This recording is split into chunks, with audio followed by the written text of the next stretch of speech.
히브리서 10장 20절부터 22절까지 이 본문 말씀 보면은 몸을 맑은 물로 씻었으니, 이 물세례죠. 맑은 물로 씻었으니, 더러운 물이 아니라 맑은 물이라고 표현합니다. 맑은 물.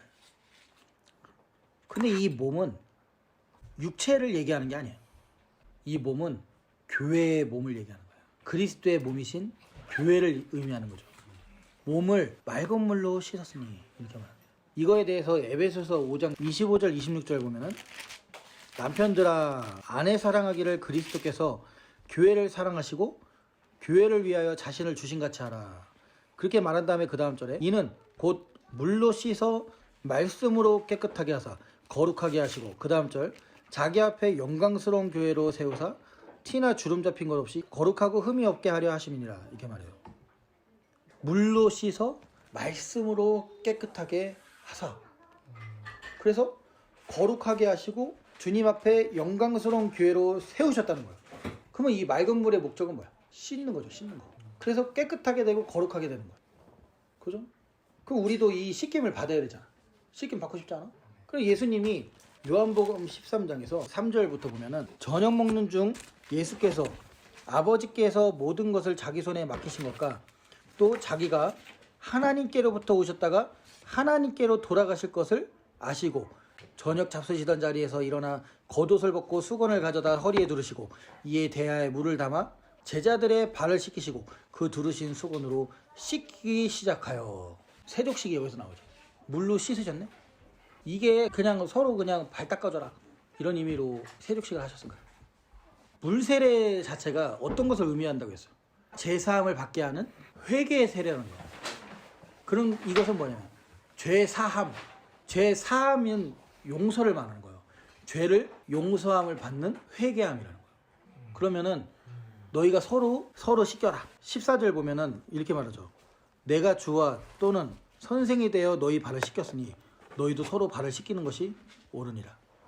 이 물세례 자체가 죄사함, 죄의 용서잖아요. 다른 말로 서로 용서하라는 말이에요. 서로의 흠과 서로의 단점, 서로의 부족한 점, 연약한 점, 이런 것들을 용서해 주라는 거예요. 이해해 주라는 거죠. 긍휼히 여겨 주라는 거죠. 이게 물세례의 의미예요. 사실 하나님이 우리를 향한 물세례의 의미. 그러니까 티나 주름 잡힌 것이 없이 씻으셔서 거룩하게 하시고 자기 앞에 영광스러운 교회로 세우셨다는 거예요. 이게 물세례의 의미예요. 그러면은 우리가 주님 앞에 씻김을 받을 때, 그러니까 예수님과 십자가에 연합한 상태로 죽은 자로 있을 때 그리스도 안에서 발견되는 일이 일어나는데, 어떻게? 영광스러운 교회로 세움을 받는 거예요. 그러니까 우리가 물로 세례를 받는 거에 대해서 정말 이건 중요한 사건이죠, 사실. 근데 아직도 물 세례조차도 받아본 적이 없는 사람이 많아요. 형식적인 뭐 물에 들어갔다 나왔다 이게 아니라 죄사함을 받게 하는 회개의 세례. 그래서 거룩하게 되고 흠이 없어지는 그런 상태. 근데 우리가 흠이 없고 거룩할 수 있나? 근데 우리가 죽었어. 물속에서 죽었어. 안 나타나. 물 위로 누가 나와? 흠이 없으신 어린 양. 그분이 나오는 거. 우리는 죽어서 물속, 다른 말로 그분 안에. 우리가 나오는 게 아니라 예수님이 나오는 거죠. 그럼 우리 속에서 예수님이 나오는 거예요. 말할 때도, 행동할 때도, 어떤 것을 선택할 때도, 어떤 방향으로 갈 때도 예수님이 나가는 인생.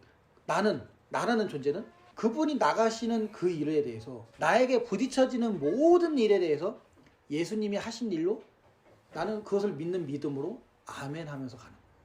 그럼 점점 나는 주님이 나를 어떻게 이끌어가셔? 말씀으로. 왜? 보세요. 이 물은 곧 말씀이죠. 또 이 물로 씻어 말씀으로 깨끗하게 하사 거룩하게 하시고, 또 예수님이 요한복음 15장 이렇게 말하죠. 3절. 너희는 내가 일러준 말로 이미 어떻게 되었다? 깨끗해진 게 뭘로 되었다고? 말씀. 그죠? 너희는 이미 내가 일러준 말로 이미 깨끗하였으니. 이렇게 말해요. 말씀으로 우리를 깨끗하게 하셨다는 거예요. 그러면 그 말씀은 그리스도의 말씀이고, 그 말씀을 들을 때 믿음은 그 들음에서 나오는 거예요. 그러니까 너희는 내가 일러준 말로 이미 깨끗하였으니. 이게 사실 말씀으로 말미암는 물세례죠. 그러니까 이게 죽은 자인 거예요. 죽은 자. 회개가 되어진 상태. 또 우리 구약 성경을 한번 찾아볼까요? 내가 너희를 열국정에서 취하여 내고 열국정에서 모아 데리고 고토로 들어가서 원래 너희의 나라로 들어가서 맑은 물로 너희에게 뿌려서 이렇게 말하죠. 너희로 정결케 하되. 근데 곧 이 정결케 하신 것이 뭐로부터의 정결이야? 너희 모든 더러운 것에서와 모든 우상에서. 우상은 나 자신을 사랑하는 거죠. 그러면은 모든 더러운 것은 세상과 세상의 것들이죠. 우상은 내 자신을 사랑하는 것이 우상이라고 했잖아. 여기에서 우리를 정결케 한다는 거예요. 그러니까 여기가 죽은 자가 돼야 되는 거지. 우리가 죄에 대하여는 죽은 자요, 하나님께 대하여는 산 자로 이길 자라. 맑은 물로 씻으신다는 거예요. 그래서 정결케 하신다는 거예요. 그러고 나서 26절에 어떤 일이 일어나? 성령 세례가 나오죠. 구약 성경에 성령 세례. 또 내 새 영을 너희 속에 두고 새 마음을 너희에게 주되. 하나님의 영이 오셔서 어떻게 하셔? 육신에서 굳은 마음을 제거하고 부드러운 마음을 줄 것이며. 우리 안에 부드러운 마음.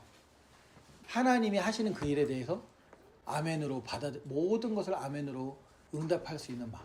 그 상태가 어떤 상태? 그때 너희가 너희 악한 길과 너희 불선한 행위, 다 너 자신을 사랑해서 한 모든 일이죠. 그것을 기억하고 너희 모든 죄악과 가증한 일로 인하여 스스로 미워한다는 거예요. 이게 회개죠. 이게 물세례고 회개예요. 그러니까 내가 너희에게 이미 일러준 말로 너희가 깨끗하게 되었으니. 이미 깨끗하게 되었으니. 그리고 나서 다시 한번 우리가 요한복음 13장으로 다시 넘어가면 5절에 보니까 예수님이 이제 발을 씻기기 시작하니까 그 베드로가 6절에 이렇게 말하죠. 주여, 주께서 내 발을 씻기시나이까. 그러니까 주님이 이렇게 말씀해. 나의 하는 것을 네가 이제는 알지 못하나 이후에는 알리라. 그러니까 베드로가 너무 송구스러워서 내 발을 절대로 씻기지 못합니다. 이게 사실 인본주의죠.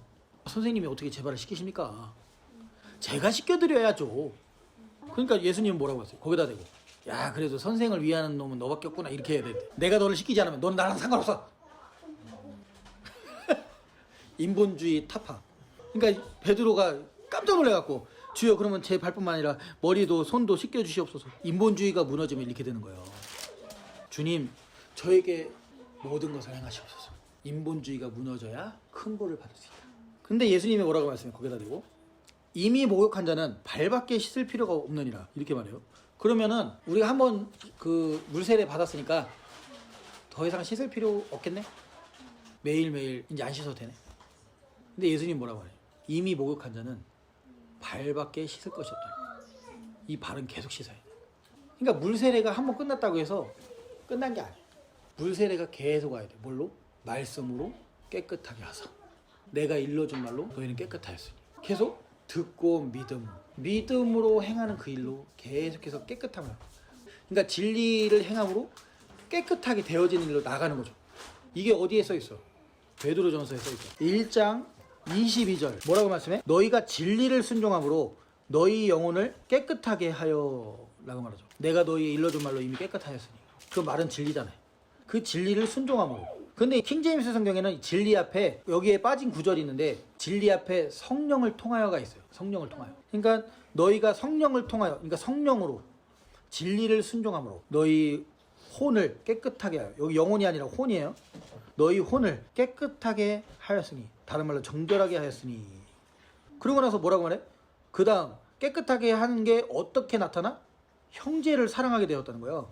교회를 사랑하게 된 거죠. 물로 씻어 말씀으로 깨끗하게 해서 남편이 아내를 사랑하는 거에 대해서 말씀하죠. 너희가 서로 발을 씻겨라. 서로 용서하는 것을 말씀하죠. 물세례를 받으면 교회가 만들어져요. 이 사랑이 곧 뭐 하는 거야? 그 다음 절 23절 너희가 거듭난 것이라고 말해요. 우리가 거듭났다면 교회를 사랑하게 돼 있어요. 그러니까 이 가짜 구원, 우리 안에 그리스도와 상관없는 나, 그게 착한 모습이든 능력 있는 모습이든 지혜로운 모습이든 열심을 추구하는 모습이든 성실한 모습이든 이게 우리를 구원할 수 없는 그리스도의 대체적으로 우리에게 하나님이 되어 있는 나. 이게 지금 하나님은 무너뜨리고 계시는 하나님의 일로 택함 받은 자일수록 무너뜨리시는 그 일을 행하고 계시는 거예요. 사실 이게 하나님의 일이 보여야 되는 거예요. 그러면은 모든 사람들을 상담해 줄 수 있어요. 모든 사람들의 문제의 근원이 보여요. 모든 문제의 근원이 보인다니까. 하나님이 하시는 그 일이. 우리가 이 돌발 질문들이 튀어나오는 거예요. 인생 속에. 근데 복음이 열려있는 만큼, 복음이 우리 안에 풍성한 만큼 이 복음의 빛 안에서 모든 인생이 보이는 거야. 이 인생은 속일 수 없거든. 왜? 하나님이 하신 일이기 때문에. 복음은 하늘의 지혜이기 때문에 나이가 많아도 100세여도 상관없어. 그러니까 이 시편에는 뭐라고 말해? 말씀을 가진 그 젊은 사람이 백발의 노인보다 그 지혜가 승하다는 거야. 그 지혜가 높다는 거야. 나이가 어려도 상관없다니까. 복음이 열려있으면 하나님이 쓰셔. 왜? 어린 수준이 죽고 백발에 80 먹은 삶의 연륜이 있는 사람에게 하늘의 지혜를 전달할 수 있는 하나님의 수준을 갖고 있기 때문에 하나님의 지혜를 소유하고 있는 거예요. 그러니까 부자한테 하나님 뭐라고 말씀하셔? 오늘 고간을 더 넓은 거를 져서 이제 남은 생에 이제 편하게 살아야 되겠다 하는 사람한테 이 어리석은 자야, 내가 오늘 밤 네 영혼을 취하리니. 그럼 네가 쌓은 재물이 누구의 것이 되겠냐? 재물에 대해서는 부유하지만 하나님께 대하여 부유치 못한 자가 이러하니라. 하나님께 대하여 부유한 자가 어떤 자예요? 내 수준이 죽어서 하나님의 수준을 소유하고 있는 자들만. 근데 내 수준으로 살아가는 인생은 당연히 돈이 필요할 수밖에 없어. 돈 할 수밖에 없다니까. 하나님과 재물을 겸하여 섬길 수 없는 건데 재물을 섬길 수밖에 없는 수준이 내 수준이에요. 딱 육신으로 살아가는 내 수준. 근데 복음 안에서 내 수준이 죽은 만큼은 하나님의 수준을 소유하고 있기 때문에 재물은 있어도 없어도 상관없어. 왜? 하나님의 수준이 나의 인생을 살게 하시기 때문에. 이 땅에서의 삶을 살게 하시기 때문에. 그잖아요. 복음을 위하여. 돈이 필요하네? 막 부으셔. 넉넉히. 생각하거나 구하는 것에 넘치도록 하실 이에게 풍성하게 채우시리라. 모든 것을 더하시리라. 너희가 있어야 할 것을 하나님은 천국에서 다 하시느니라. 근데 왜 우리 가운데 이러한 일이 일어나지 않을까요? 하나님 말씀대로 왜 이런 일이 일어나지 않을까? 믿는 자인데, 성도인데, 내 수준이 살아있는 만큼, 하나님의 수준으로 살지 못하고 있는 만큼 그 말씀의 능력이 나타나지 않는 거예요. 너희가 사람의 말로 받지 아니고 하나님의 말씀으로 받아봤니 진실로 그러하도다. 이 말씀이 너희 속에서 역사하느니라. 데살로니가전서 2장 13절에 그렇게 말씀하죠. 하나님의 말씀을 하나님의 수준으로 받는 만큼 하나님의 수준으로 살아가는 인생이 나타나는 거예요. 이게 부활의 능력이죠. 이게 성령 세례예요. 죽는 것은 물 세례고 죽은 자로서 이젠 내가 산 것 아니고 그리스도께 사시는 인생은 성령 세례죠. 아까 그 에스겔에서 맑은 물로 씻었으니 그 다음에 새 영을 부어, 또 새 영을 부어. 그게 뭐예요? 응? 그래서 굳은 마음을, 너희 육신에서 굳은 마음을 제거하고 부드러운 마음을 줄 것이며. 이 부드러운 마음은 뭐예요? 죽은 자야. 자기 고집과 해개치 않는 마음이 죽은 자들이죠. 그래서 이 부드러운 마음인 만큼 인간의 이 육신의 수준으로 살아가는 것이 아니라 영의 수준, 하나님의 수준으로 살아가는 거예요. 육신의 생각은 사망이요. 이 육신의 생각의 수준이 죽고 영의 생각, 생명과 평안 속에서 나타나는 역사의 수준으로 살아가는 거예요. 이게 복음인 거예요. 그러니까 내 수준은 다 죽어야 돼. 아, 저 사람 좋겠다. 전사님이 칭찬해줘서 좋겠다. 나도 저런 칭찬 받아야 되는데 내 수준이 살아있는 만큼. 아, 나도 저런 칭찬 받아. 나도 저렇게 돼야 되는데 내 수준이 있는 만큼. 포커스 타다야. 아직도 내 수준이 안 죽은 거야. 아, 나는 뭐지? 나는 왜 아직도 멀었지?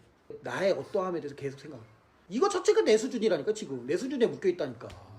아, 나는 아직 아닌 것 같은데 내 수준. 나의 어떠함이 보이는 게 아니라 하나님의 어떠함으로 찾아가는 건데 복음은.